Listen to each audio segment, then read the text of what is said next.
In a quiet, sun-baked town on the edge of a vast desert, two brothers, Arvin and Rafi, lived in a modest house tucked between the shadows of crumbling buildings. Their days appeared simple. They worked odd jobs, greeted neighbors with polite smiles, and walked through the market like everyone else. But behind the silence and routine, they carried minds sharper than knives and a past that had shaped them into something more than ordinary men. Years ago, their family had lost everything to the hands of corrupt officials. Their father had been a loyal worker, their mother a skilled seamstress. Yet when a powerful landlord cheated them out of their home and savings, no one listened. From that moment, Arvin and Rafi understood that the world rarely played fair, but instead of becoming bitter, they became brilliant. They trained their minds like tools, learning patterns, watching people, solving puzzles. While others saw walls, they saw doors hidden in plain sight. They became thieves, but not the kind that ran with sacks of gold. They studied every move like a chess match, each heist carefully designed to leave no trace. Their targets were always the same, the powerful who gained wealth through lies and exploitation. Every job had a purpose, every step was planned. They never stole from the poor. In fact, most people never even knew anything was missing until long after the brothers had disappeared. Locals called them ghosts. Some believed they were legends, but Arvin and Rafi didn't seek fame or wealth. They wanted justice. They believed intelligence was the greatest weapon in a broken world. And though their lives remained hidden, their message slowly began to echo: when the system fails, smart minds will find their own way through. Word of the vault came quietly, wrapped in whispers and half-truths. At first, Arvin and Rafi didn't believe it. A hidden chamber beneath the estate of a wealthy tycoon, filled with treasures too valuable to count and secrets more dangerous than gold. It sounded like a tale spun in the back of a bar, but the brothers had learned long ago that even rumors carried truth if you listened closely enough. And this rumor was different. It had weight, it had purpose. The vault belonged to Damon Rathor, a man known for his influence and feared for his power. On the surface he was a respected businessman, but beneath the polished image he controlled a vast network of shady deals, political bribes, and stolen wealth. His vault was more than a treasure chest. It was the center of his empire. What was inside could ruin not just him but dozens of others who fed off corruption like wolves. Rafi began watching the estate from afar. Every movement was recorded in his notebook: the arrival of cars, the shift changes of guards, the silent patterns of delivery trucks. Arvin, on the other hand, found a retired worker from the estate, a man who once helped build the underground chambers. In an old tea house, over casual conversation, Arvin pieced together a mental map of the structure's layout. No one had ever entered the vault without Damon's permission, and no one had ever left it once the steel doors shut behind them. But the brothers weren't planning a robbery. They were preparing a message. This was more than just a break-in. It was a challenge to the system, a chance to strike where it hurt the most, without leaving a mark. As the nights passed, the plan began to take shape, not with tools, but with pure, unstoppable thought. The vault was a masterpiece of modern security, layered with silent alarms, laser grids, motion detectors, and biometric scanners. It wasn't just guarded by machines, it was protected by fear. No one dared to approach it, not even those who worked closest to it. But Arvin and Rafi had no interest in brute force.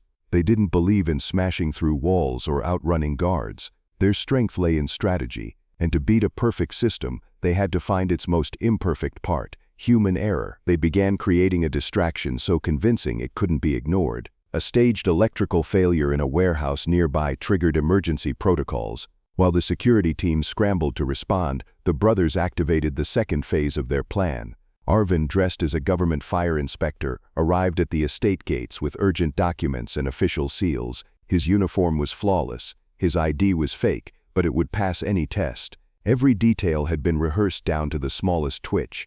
While Arvin walked through the front gate under a mask of authority, Rafi had already entered hours earlier, disguised as a maintenance contractor. He had slowly gained access to restricted areas, planting signal jammers and syncing his movements with the estate's internal system.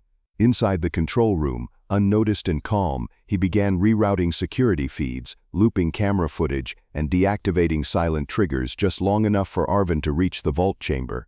They never forced a lock or touched a keypad. Instead, they used timing, manipulation, and precision. The guards followed their routines. The system did what it was built to do, but the brothers were always one step ahead, weaving between moments, hiding in plain sight.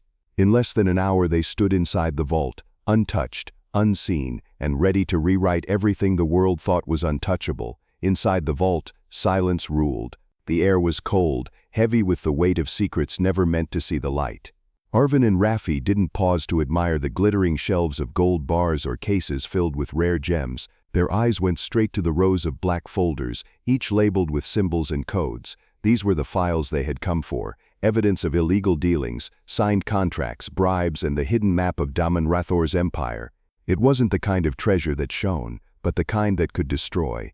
They scanned and copied everything in minutes using compact devices hidden in their belts. Every page they recorded held the story of stolen lives, small villages robbed of land, funds funneled through fake charities, ministers bought like merchandise. And just like that, their mission was complete. But the hardest part was still ahead. The estate had gone into lockdown. Guards had returned from the warehouse incident, and someone had noticed something odd in the security feeds. The brothers had expected this. They knew the clock had started ticking the moment they entered. But fear didn't cloud their minds. They followed the plan with steady focus. Instead of fleeing through exits, they blended back into their roles. Arvin walked calmly down the hall, still wearing the uniform of a government official. Raffi powered down his tools and exited as a technician completing a routine check. No sprinting, no hiding, just quiet steps and perfect timing. Outside the gates, they vanished into the night like mist. But their escape didn't end there. Within 24 hours, the files were released to journalists and public platforms. Headlines exploded, politicians scrambled, protests filled the streets. Daman's empire crumbled, not with fire but with truth. The city was never the same after the files were released. News channels ran the story around the clock. Daman Rathor, once untouchable, was brought to his knees not by force but by exposure. Bank accounts were frozen. Arrests followed. Politicians who had smiled for cameras just days before now hid behind lawyers and silence. What shocked people most wasn't the depth of the corruption, it was how quietly it had all been dismantled. No one knew who was behind it. There were no fingerprints, no faces on security footage, no digital trail, just a storm of truth that had arrived without warning. Some said it was the work of whistleblowers, others believed it was the government itself turning on its own. But a few whispered the legend of the ghost thieves, the ones who took nothing for themselves and gave everything back to the people. Arvin and Raffi were never found. That was part of the plan. They didn't disappear out of fear, they vanished out of purpose. They weren't interested in praise or reward. For them, the mission had never been about stealing. It was about proving that even the most powerful systems had flaws, and that those flaws could be used for something greater than revenge. They didn't just escape a vault, they escaped the limits others had tried to place on them.